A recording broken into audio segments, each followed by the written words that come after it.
One of the things that I like about these really small creatures is that they're difficult. You can't see at once what their beauty is. You have to work your way into this world before you see the beauty of it.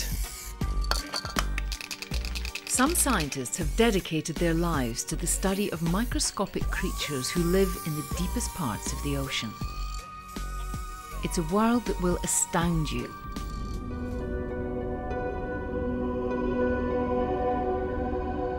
Diverse and wondrous creatures, both big and very, very small.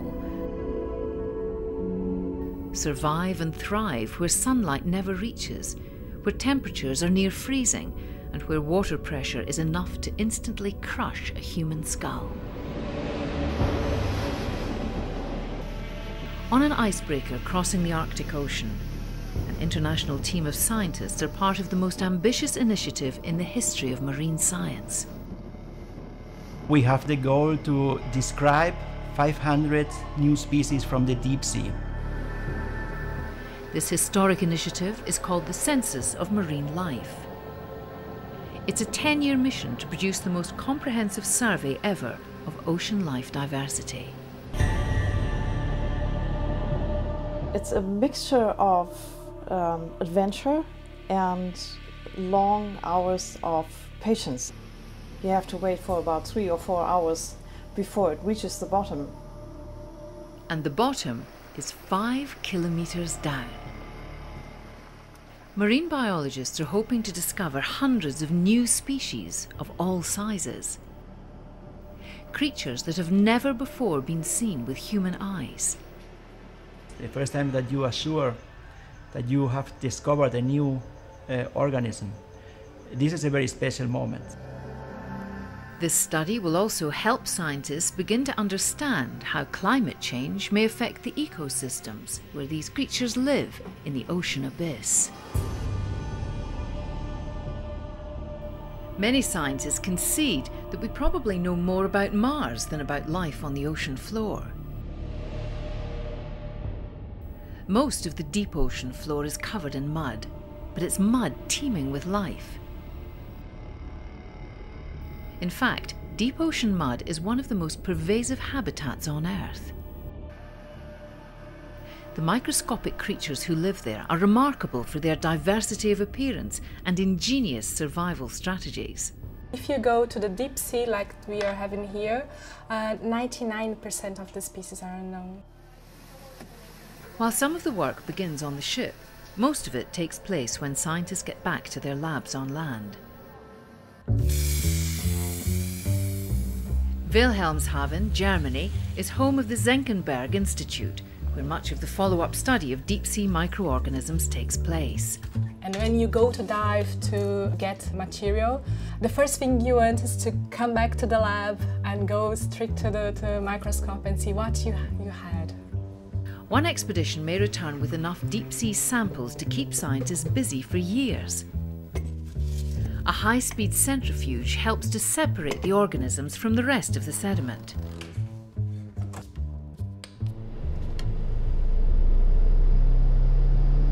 One sample there may be about 50 to 100 species, and I'm actually working on 20 samples. So I have the next month to work through it. You always have butterflies in your belly just to see what you have in your samples. That's good.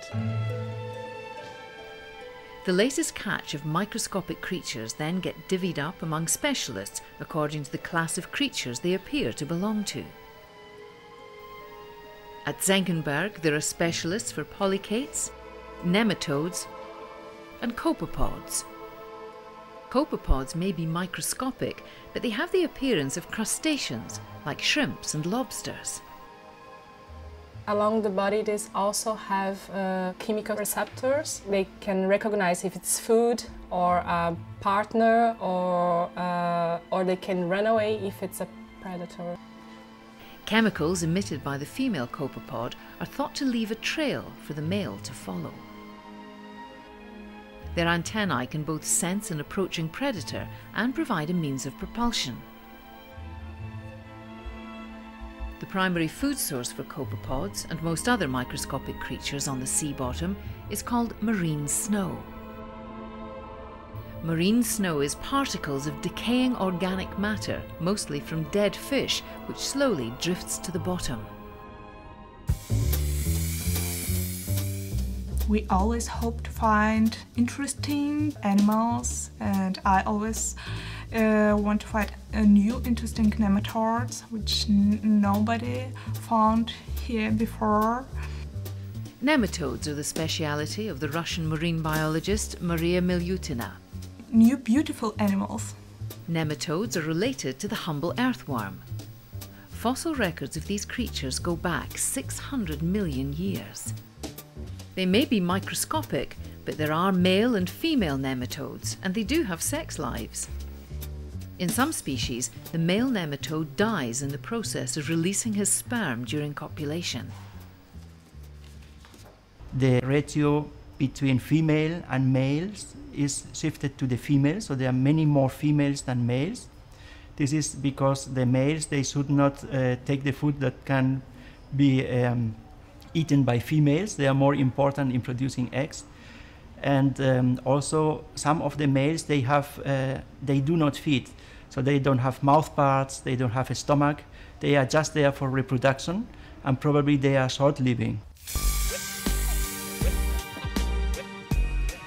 In about 20 years that I've been in the field of deep sea research, now more than 20 years, I've discovered at least 50 new species.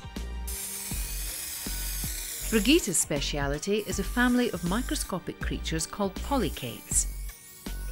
Polychaetes are a type of marine worm with paddle-like structures used for navigation and lots of bristles. Worms that I've seen in the deep do not have any eyes, or very small ones. Some do have eyes because they communicate with light flashes. Polychaetes, along with nematodes, copepods and other species, both big and small, which live at great depths, have developed an inventive response to life without sunlight. It's called bioluminescence. It's a chemical process in which a creature produces its own source of light. This self-generated light might help locate food, scare off a predator, or signal a mate.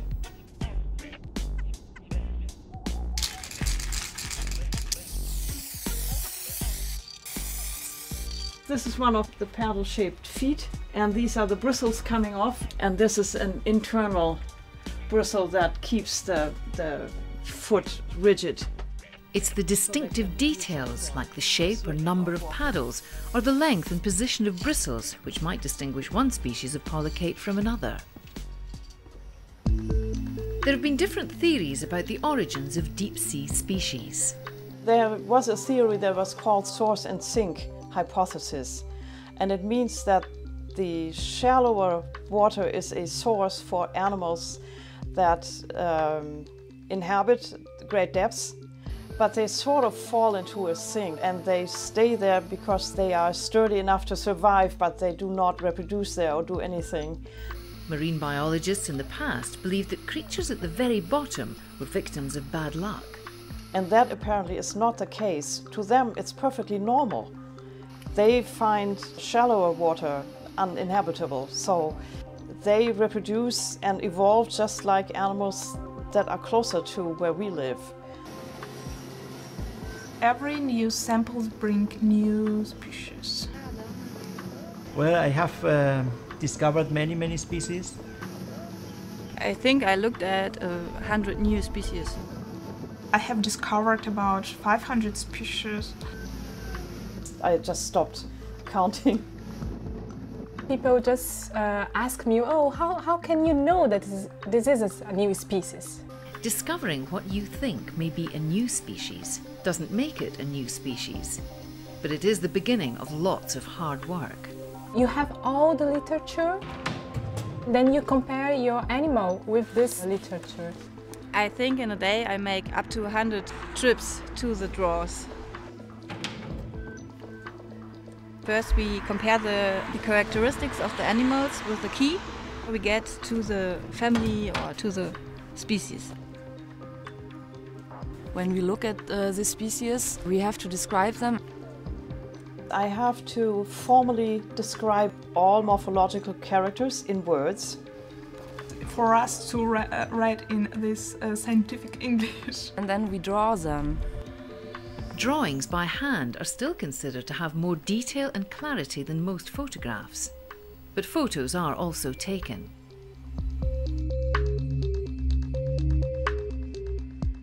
Only after it we can say, oh, that was this structure. Then, with all this information, you write a paper. An article is published. It's officially, we can name it officially a new species. Just to inform everybody that there is a new species. And if you've gone through all the trouble of discovering and describing a new species, you get to name it. We can use the names of our friends or mother or something like this. My father is called Dieter, and I named the species Tantulacus dieteri. A scientist from China, he named to his ex-wife. A very special moment is when I found the species that I have discovered myself and described myself in other oceans. So it is like a meeting with an old friend, you know. You see them and say, oh, I know you, I have described you, you know. When I'm drawing the animals, then in the night I dream of it. I always dream about finding new beautiful Nematodes. This one looks like nothing I have seen before, because it has extremely long setae or bristles on, I think, the third segment, and then it has pairs of branchiae. So this may very well be a new species also, that I'm sure are new to science. At least I've never ever seen anything like this. Because you've seen tens of thousands of animals, you just know that you see a new species when you see one. For some marine biologists, discovering a new species is a daily thrill. I don't think that we will ever know all the species that are living in the abyss. There's lots of diverse life in almost every condition that we can think of, and some that we can't think of yet because we haven't discovered them yet. We had the goal to describe 500 new species from the deep sea, and until now we have described about 400, so there is still 100 species to go. We are confident that we will reach the goal.